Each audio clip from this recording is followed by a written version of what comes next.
बालगणपति नमो नमः योग गणपति नमो नमः लक्ष्मी गणपति नमो नमः महागणपति नमो नमः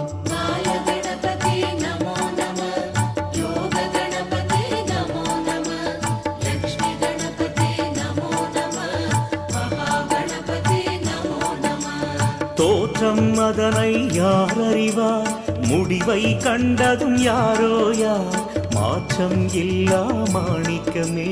கேட்டதை கொடுக்கும் கற்பகமே